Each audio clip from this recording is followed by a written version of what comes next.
पापा, बोलो बेटा। अमेरिका के वेनेजुएला अटैक से धीरे धीरे ये तो पता लग रहा है कि ये लड़ाई ऑयल की नहीं है, ड्रग्स की नहीं है, डेमोक्रेसी की भी नहीं है। फिर ये है किसकी?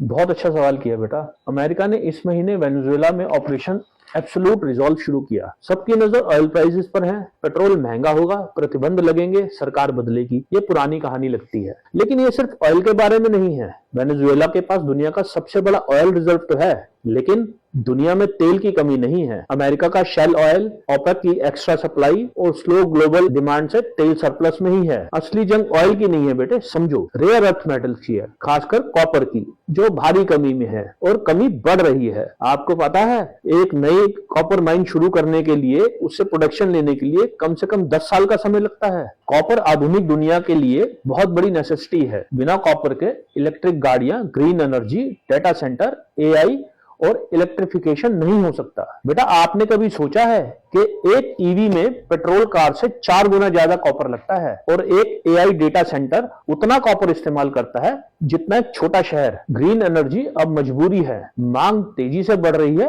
और सप्लाई बहुत कम है। बेटा, इस बात को समझो, दुनिया का सबसे बड़ा कॉपर प्रोड्यूसर चिले है, वेनेजुएला का पड़ोसी। चाइना 60% एक्सपोर्टेड कॉपर इस्तेमाल करता है। उसके पास स्मेल्टिंग, रिफाइनिंग और लंबे कॉन्ट्रैक्ट्स का कंट्रोल है। ये उसकी स्ट्रेटेजी है। अब आप एक बात और समझो, कॉपर का कंट्रोल जिसके पास होगा वही एनर्जी ट्रांजिशन की स्पीड और कीमत तय करेगा। फिलहाल ये ताकत जो है चाइना के पास है। बेटा, वेनेजुएला पर अटैक क्यों? बेटा, अगर हम गहराई से देखें तो मैप देखने पर हमें पता चलता है कि अमेरिका नॉर्थ कैरेबियन और साउथ अमेरिका में मौजूदगी बढ़ाकर रेयर अर्थ मेटल्स की स्पेस में एंटर करना चाहता है। वेनेजुएला का ओरिनाको माइनिंग आर्क अब सोने के अलावा बड़े कॉपर रिजर्व्स के लिए जाना जाता है, दुनिया की सबसे बड़ी माइंस जितना है। अगर ये संसाधन चाइनीज कंपनियों के हाथ गए तो यह अमेरिका की इकोनॉमी पर गहरा असर डालेगी। जैसे चांदी की कमी से सोलर पैनल, इलेक्ट्रॉनिक्स को झटका लगा, अब कॉपर के साथ वैसा ही हो सकता है। देखो, अगर कॉपर महंगा हो गया तो उससे हमें क्या क्या चीजों में दिक्कत आएगी। हमारा घर बनाना महंगा हो जाएगा, EV, electricity, grid upgrade expensive हो जाएंगे और धीमा हो जाएंगे। ग्रीन ट्रांजिशन में देरी आएगी। और अगर एक देश कॉपर में पकड़ बना ली, जो चाइना चाहता है पकड़ बनाना, तो दुनिया की ग्रोथ पर टैक्स लगा सकता है,